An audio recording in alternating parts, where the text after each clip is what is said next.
Good morning my dear student. आज हम पढ़ते हैं कक्षा 11वीं का लेखा शास्त्र, है ना।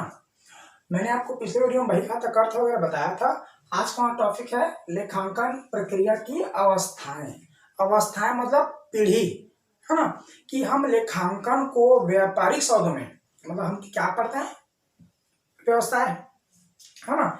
हम क्या पढ़ते हैं, कोई व्यवसाय पढ़ते हैं या फर्म, है ना। इसको क्या बोलते हैं, फर्म, कंपनी या व्यवसाय बोलते हैं। इस फर्म पर जो हमारा लेखांकन है, मतलब इस फर्म में क्या होता है, लेन देन होता है। प्रतिदिन कुछ न कुछ क्या होते हैं, लेन देन होते हैं, है ना। कोई सामान खरीदता है, कोई बेचता है, किसी को वेतन देते हैं, कोई काम करता है, किसी को कमीशन देते हैं, किसी को उधार माल बेचते हैं। कुछ न कुछ लेन देन होते हैं। तो उसको लिखने का, है ना, लिखने का शुरुआती से लेकर अंतिम स्टेप तक कितने स्टेप में इसको लिखा जाता है, तो उसी के बारे में आज हम डिस्कस करेंगे कि एक फर्म पर किसी भी सौदे को या किसी भी लेन देन को, है ना, पहले कैसे लिखते हैं, फिर उसके बाद क्या करते हैं, फिर उसको आगे कैसे लिखते हैं, फिर उसको आगे कैसे बनते हैं, मतलब हर एक अलग अलग स्टेप होता है।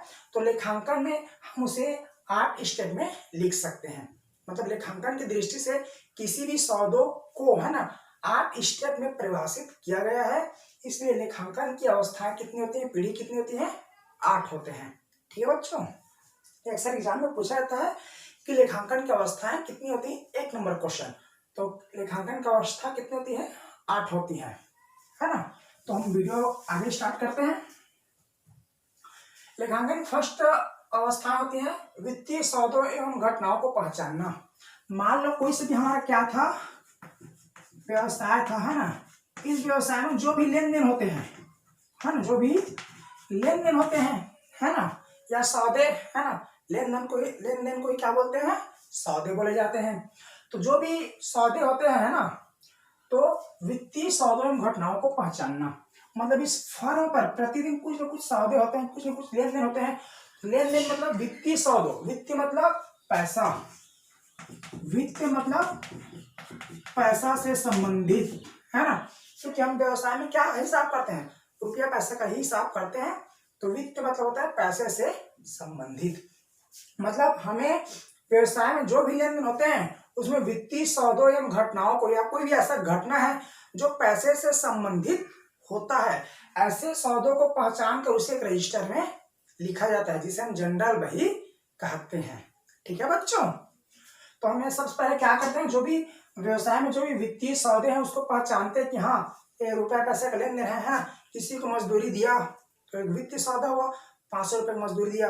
किसी को 5000 का माल बेचा तो 5000 पता चला ना, 5000 क्या है, वित्त है, मतलब 5000 का माल बेचा उसे एंट्री करेंगे, है ना।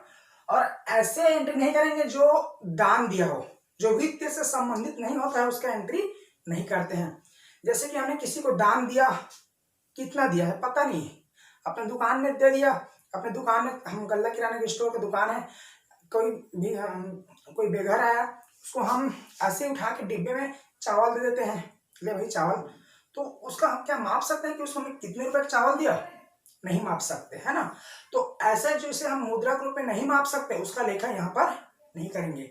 सिर्फ किसका करेंगे, वित्तीय सौदों का, जो पैसे से संबंधित होता है। वित्त मतलब पैसे, है ना, पैसे के लेन देन एवं उसी प्रकार की घटना और अन्य जो घटना हुआ हो जो पैसे से संबंधित हो, ऐसे को पहचान कर व्यवसाय पर बही खातों में लिखा जाता है। ठीक है बच्चों।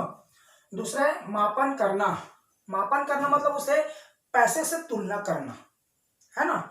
मतलब कोई भी लेन देन होता है, किसी को हमने उधार माल बेचा, मानो किसी को हमने 3000 का उधार माल बेचा, है ना, 3000 का उधार माल बेचा। तो यहाँ पर माल तो गया है 3000 का, है ना, इन कितने गए, 3000 का है। तो इससे हमें क्या पता चल गया कि वित्तीय से संबंधित है, पैसे से का में हम उसको माप सकते हैं।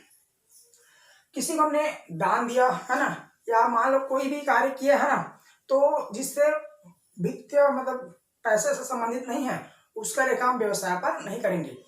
जिसको पैसे से, जिसको वित्त से या फिर पैसे से मापा जाता है ना, मापना है ना, जिसको हम पैसे से मापा जा सकता है उसी का लेन देन का हम इस पर लेखा करेंगे। जिसको हम पैसे से नहीं माप सकते उसका लेन देन हम नहीं करेंगे। ठीक है बच्चों। तीसरा है लेखा या प्रविष्टि करना। पहले तो हमने क्या किया, वित्तीय से संबंधित सौदों को मापा, फिर उसे जांचना जाना कि कौन सा लेन देन है, उसको लिखा। अब लिखने के बाद उसे क्या करेंगे, पहले नॉर्मल पे रजिस्टर में लिख देते हैं हमने किसको किया, अजय को कितना माल बेचा, राम को कितना उधार माल बेचा, है ना, वो तो पता चल गया, लोकल रजिस्टर में लिखा है, जनरल, है ना। लेकिन उसे प्रविष्टि करना मतलब हमें उस जनरल बही से निकाल कर उसे उसके खतौनी में या एक रजिस्टर में पंजी रजिस्ट्री करना, है ना, एंट्री करना। एंट्री कार्य में आगे बताऊंगा। जैसे किसने हमने माल खरीदा, है ना, किसको हमने माल बेचा, उसका हम अपनी लेखा पुस्तकों पर क्या करेंगे, एंट्री करेंगे, प्रविष्टि करेंगे। इससे दो पक्ष प्रभावित होता है, एक पाने वाला और दूसरा देने वाला। ठीक है बच्चों, तीसरा काम क्या होता है, उसे एंट्री करना होता है। चौथा कार्य होता है वर्गीकरण करना। वर्गीकरण मतलब मान लो हमने एक दिन में करीबन 100 लेन देन किए, है ना।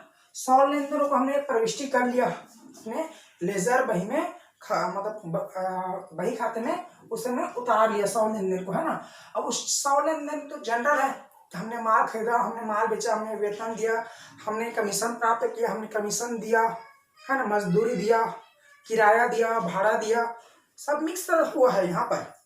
तो उसको सबको अलग अलग छांटना। वर्गीकरण मतलब कितना 100 में कितना कहना चाहिए, कितना क्रय है ना, कितना क्रय वाला है, मान लो 50, तो क्रय को अलग छाटेंगे, है ना। विक्रय वाला कितना है, मान लो 30, है ना।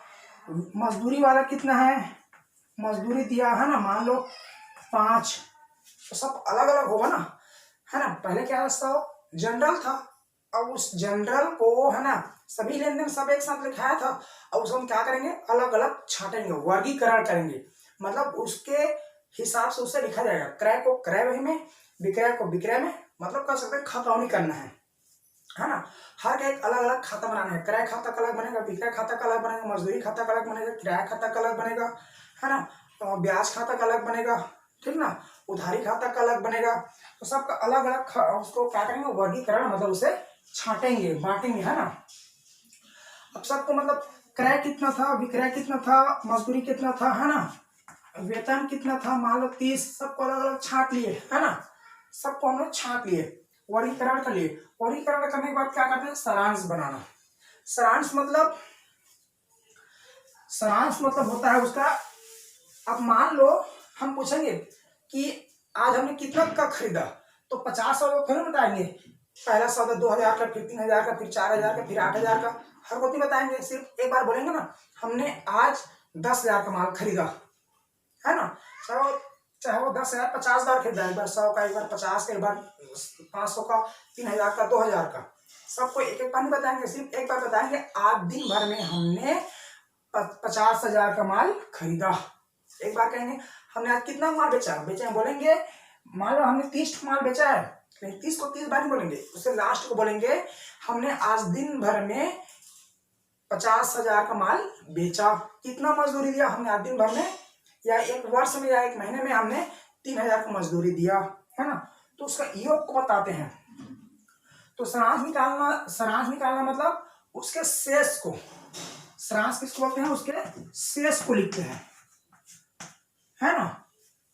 शेष को लिखेंगे, जो भी खतौनी के रहेंगे, है ना, तो उसमें जो चाहे एक महीने का बनाते हैं, चाहे एक साल का बनाते हैं, तो एक साल में कितना शेष नेक्स्ट ईयर जाता है, उस शेष को क्या बोलते हैं, सारांश बोलते हैं।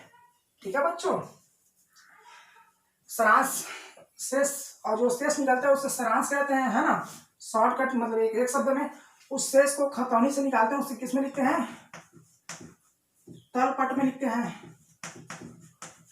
खतौनी से यहाँ पर हम जो खतौनी करेंगे, है ना, यहाँ पर हमने खतौनी किया था, खतौनी से जो शेष निकला उसे तलपट में लिखेंगे। तलपट में लिखने के बाद उसे किसमें लिखेंगे, लाभ हानि खाता में लिखते हैं। लाभ हानि खाता से फिर जाता है चिट्ठे में, जाता है चिट्ठे में लिखते हैं। चिट्ठे में लिखने के बाद रोकड़ प्रवाह में लिखते हैं, रोकड़ प्रवाह लिखने के बाद पोस्ट प्रवाह में लिखते हैं, है ना। तो उसकी स्टेप होता है, खतौनी के बाद तलपट, तल के बाद लाभ हानि खाता बनता है, लाभ हानि खाता के बाद चिट्ठा, चिट्ठे के बाद रोकड़ प्रवाह, रोकड़ प्रवाह के बाद कोष प्रवाह। एक मतलब एक सिस्टम होता है, इस सिस्टम के अकॉर्डिंग ही हमारा कार्य होता है। ठीक है बच्चों। फिर छठा है विश्लेषण करना। मान लो हमने कोष प्रवाह बना लिया, अंतिम में चिट्ठा बना लिया। आप अपने अभी बुक में पढ़ोगे तो चिट्ठे ताकि बनोगे, खतौनी पढ़ोगे, तलपट पढ़ोगे, लाभानी पढ़ोगे और लास्ट में चिट्ठा। आपका सिलेबस यहीं तक सीमित है। रोकड़ करो आप कोर्स करोगे, आप 12th क्लास में पढ़ोगे, है ना। तो मान लो आपने चिट्ठा बना लिया, सारांश निकाल लिया, आपने चिट्ठा बना लिया, तो उसका विश्लेषण करोगे, उसको जांचोगे, है ना, कि चिट्ठा सही बना है कि नहीं बना है ना। उसे जांचता कौन है? ऑडिटर लोग, सीए लोग, है ना। जब कंपनी का जांच होता है, ऑडिट होता है, तब ऑडिटर लोग या सीए लोग उसका विश्लेषण करते हैं। फिर व्याख्या करना, फिर उसका या व्याख्या निर्वाचित करना। यदि आपने सही चिट्ठा बनाया तो उसका फर्म पर जब उसका सीए लोग, ऑडिटर लोग कंपनी जांच करते हैं, उस समय उसकी क्या करते हैं?